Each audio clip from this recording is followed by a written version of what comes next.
നമസ്കാരം. Right story ന്യൂസിലേക്ക് ഏവർക്കും സ്വാഗതം. Israel Palestine, Israel Hamas, Israel Hezbollah ഇങ്ങനെയുള്ള പേരുകൾ നമ്മൾ കേൾക്കാൻ തുടങ്ങിയിട്ട് കാലങ്ങളായി.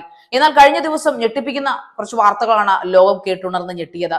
ലെബനീസിൽ പേജർ ബോംബ് അല്ലെങ്കിൽ പേജറിൽ നിന്ന് സ്ഫോടനമുണ്ടായി. ഏതാണ്ട് 3000-ലധികം ആൾക്കാർ അവിടെ പരിക്കേൽക്കുകയും ഏതാണ്ട് 60-ൽ പരം ആൾക്കാർ മരണപ്പെടുകയും ചെയ്യുകയുണ്ടായി എന്ന വാർത്തയാണ് നമുക്ക് അറിയാൻ സാധിച്ചത്. അതിന്റെ സൂത്രധാരൻ എന്നറിയപ്പെടുന്നത് ഇസ്രയേലികൾ തന്നെയാണ്, അല്ലെങ്കിൽ ഇസ്രയേലിന്റെ ചാരസംഘടനയായ മൊസാദ് തന്നെയാണെന്ന കാര്യത്തിൽ ലോകത്തിലുള്ളവർക്ക് ആർക്കും തന്നെ തർക്കമില്ല എന്നുള്ളതാണ്. ഇസ്രായേൽ ഹമാസ് യുദ്ധങ്ങൾ ആരംഭിച്ചിട്ടുണ്ടെങ്കിൽ ഇസ്രായേൽ പാലസ്തീൻ യുദ്ധം ആരംഭിച്ചിട്ടുണ്ടെങ്കിൽ വർഷം 1 കഴിഞ്ഞു.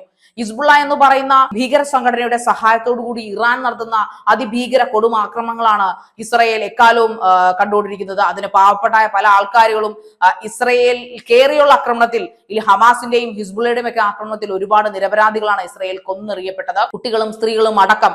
അതിന് മറുപടി എന്നോണമാണ് ഇസ്രായേൽ ലെബനീസിൽ ഇങ്ങനൊരു ബോംബ് പൊട്ടിച്ചത്. ഒരിക്കലും എനിക്ക് തോന്നുന്നു കണ്ടിട്ടില്ലാത്ത ഒരു നൂതനമായിട്ടുള്ള ഒരു സാധനമാണ്, അല്ലെങ്കിൽ ഒരു ബോംബ് ആക്രമണമാണ്, ഒരു പരീക്ഷണമാണ് അവരവിടെ നടത്തിയത്. അത് അവരുടെ മാസങ്ങളായിട്ടുള്ള കാര്യത്തിൽ, അല്ലെങ്കിൽ അവരുടെ ആ ഒരു തയ്യാറെടുപ്പ് ലക്ഷ്യം കണ്ടു എന്ന് തന്നെയാണ് പറയാൻ. പക്ഷേ ഇതിലൊക്കെ നമ്മൾ ഞെട്ടിക്കുന്ന ഒരു കാര്യം എന്ന് പറഞ്ഞാൽ ഇവിടെയും ഒരു മലയാളി സാന്നിധ്യം എന്ന സംശയിക്കേണ്ട ഒരു അവസ്ഥയിലേക്കാണ് കാര്യങ്ങൾ പോകുന്നത്.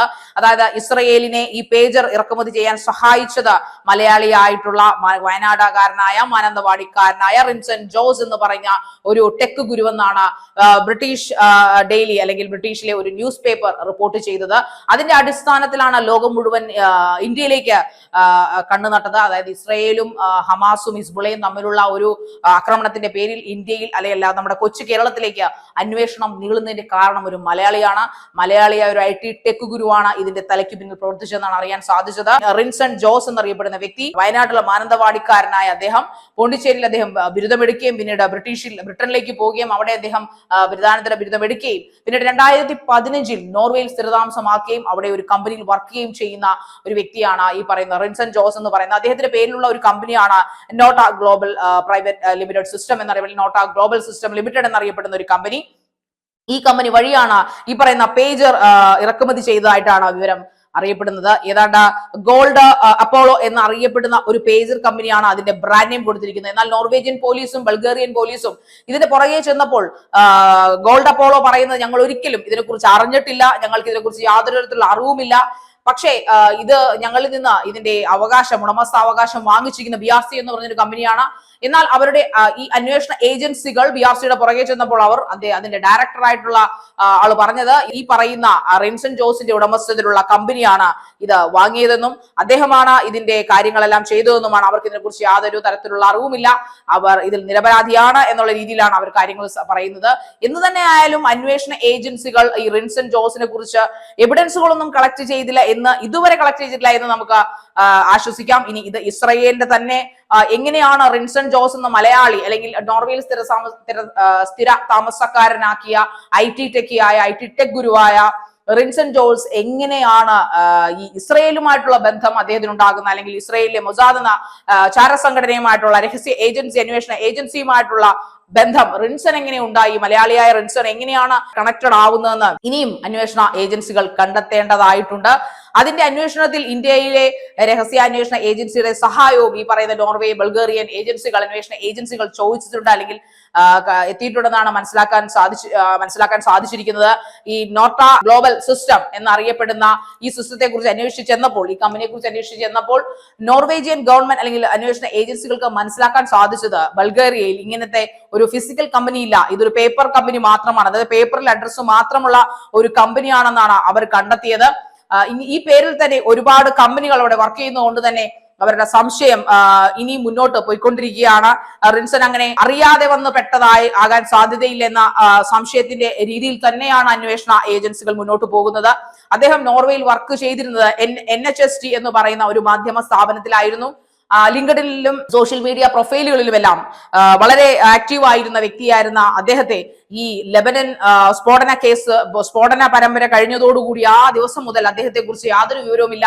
അദ്ദേഹത്തെ മിസ്സിംഗ് ആയിരിക്കുന്ന ഒരു രീതിയാണ് അറിയാൻ സാധിച്ചത്. അദ്ദേഹം അന്ന് തന്നെ US കടന്നതായിട്ടാണ് വിവരം.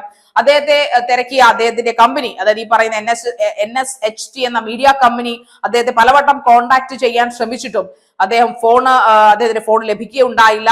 റോയിട്ടേഴ്സ് എന്ന പത്രം അദ്ദേഹത്തെ കോൺടാക്ട് ശ്രമിച്ചിട്ട് അദ്ദേഹത്തിന് കിട്ടുന്നുണ്ടായിരുന്നില്ല. പലവട്ടം കമ്പനി മെയിൽ അയച്ചിട്ടും ഈ പറയുന്ന റിൻസൺ ജോസ് എന്ന് പറഞ്ഞ വ്യക്തിയെ കിട്ടുന്നില്ല എന്നതാണ് അറിയാൻ സാധിച്ചിരിക്കുന്നത്. എന്തായാലും പണത്തിന് മീതെ പരുന്തും പറക്കില്ല എന്ന രീതിയിൽ വീണു പോയതാവാം ചിലപ്പോൾ റിൻസൺ ജോസ്. കാരണം ഈ ഒരു ഇടപാടിൽ അദ്ദേഹത്തിന് ലഭിച്ചിരിക്കുന്ന 1.6 മില്യൺ ഡോളേഴ്സിന്റെ ഇടപാടാണ് അദ്ദേഹത്തിന് ട്രാൻസാക്ഷനിലൂടെ ലഭിച്ചിരിക്കുന്നതെന്ന് അറിയാൻ സാധിച്ചിരിക്കുന്നത്. അതായത് 4000 അധികം മേലിൽ പേജറുകൾ ഇറക്കുമതി ചെയ്തതിന് അദ്ദേഹത്തിന് എസ്റ്റിമേറ്റ് കിട്ടിയ എമൗണ്ട് ഏതാണ് 1.6 മില്യൺ ഡോളേഴ്സ് എന്നാണ് അറിയാൻ സാധിച്ചത്. അതുകൊണ്ട് തന്നെ ആവാം ചിലപ്പോൾ റിൻസൺ ജോൺസ് ഇതിൽ പെട്ടിട്ടുണ്ടാവുക. ഇനി റിൻസൺ ജോൺസിന്റെ ഈ ഫിസിക്കൽ പേപ്പറിൽ മാത്രമുള്ള ഈ ഒരു ഗ്ലോബൽ സിസ്റ്റമാണ് നോർട്ട എന്ന് പറഞ്ഞ ഗ്ലോബൽ പ്രൈവറ്റ് ലിമിറ്റഡ് കമ്പനിയും അതിന് മുകളിൽ എന്തെങ്കിലും ഇസ്രയേലികളുടെ കൈകളുള്ള അല്ലെങ്കിൽ ഈ മൊസാദിന്റെ തന്നെ തലകളുള്ള ഏതെങ്കിലും കമ്പനികൾ ഉണ്ടോ എന്ന് അന്വേഷണ ഏജൻസികൾ കണ്ടെത്തിയേ മതിയാവൂ. ഇങ്ങനെയുള്ള കാര്യങ്ങളിൽ നമുക്കറിയാം കേരളത്തിൽ കേരളീയരിൽ പലരും നല്ലതിലും ചീത്തയിലും എല്ലായ്പ്പോഴും പെടാറുണ്ട്. ഗൂഗിളിന്റെ ഏറ്റവും മുകളിൽ ഇരിക്കുന്നത് ഒരു മലയാളികളുണ്ട്. ഫേസ്ബുക്കിന്റെ ഏറ്റവും അധികം സ്ഥാനത്തിരിക്കുന്ന മലയാളികളുണ്ട്. നാസയിലും മലയാളികളുണ്ട്.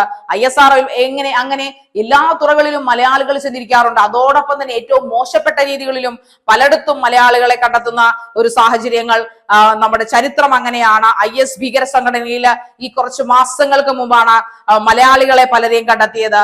ലവ് ജിഹാദ് എന്ന് പറഞ്ഞ പേരിൽ പലരെയും ആക്രമിക്കുന്നു അല്ലെങ്കിൽ അങ്ങനെ സംഭവിക്കുന്നു. അങ്ങനെ ഇവിടുന്ന് പറഞ്ഞ IS ഭീകരൻ മലയാളികളെ നമ്മുടെ വടക്കൻ ജില്ലകളിൽ നിന്ന് കൊണ്ടുപോകുന്നുവെന്ന ഒരു അപവാദം നമുക്കുണ്ട്. അങ്ങനത്തെ ചരിത്ര താളുകൾ രേഖപ്പെടുത്തിയിരിക്കുന്ന അപവാദങ്ങൾ തന്നെയാണ്, കണ്ടെത്തിയിട്ടുമുണ്ട്.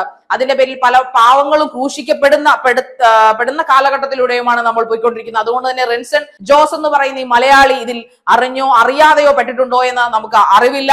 പക്ഷെ എന്നിരുന്നാലും ഇത്രയും വലിയ പ്രമാദമായ ഒരു അന്താരാഷ്ട്ര സ്ഫോടന കേസിൽ നമ്മുടെ മലയാളിയായ ഈ റിൻസൺ നോർവേജിയിൽ സ്ഥിരതാമസക്കാരനായ, ബ്രിട്ടനിൽ നിന്ന് വിദ്യാഭ്യാസം ലഭിച്ച, നല്ല ഇന്റലിജന്റ് ആയിട്ടുള്ള, അഡ്വാൻസ്ഡ് എഡ്യൂക്കേറ്റഡ് ആയിട്ടുള്ള ഒരു വ്യക്തി അതിൽ പെടുക എന്ന് പറഞ്ഞാൽ തീർച്ചയായിട്ടും അങ്ങനെ അദ്ദേഹത്തെ എങ്ങനെയാണ് ഇസ്രായേലി ഗവൺമെന്റ് ഹയർ ചെയ്തതെന്ന് അല്ലെങ്കിൽ ഈ പറയുന്ന മൊസാദ് എങ്ങനെയാണ് അദ്ദേഹത്തെ ഹയർ ചെയ്തതെന്ന് അറിയണമെങ്കിൽ അന്വേഷണ ഏജൻസികളും ഈ പറയുന്ന അന്വേഷണ ഉദ്യോഗസ്ഥരും റിൻസന്റെ അടുക്കൽ തന്നെ ചെല്ലണം.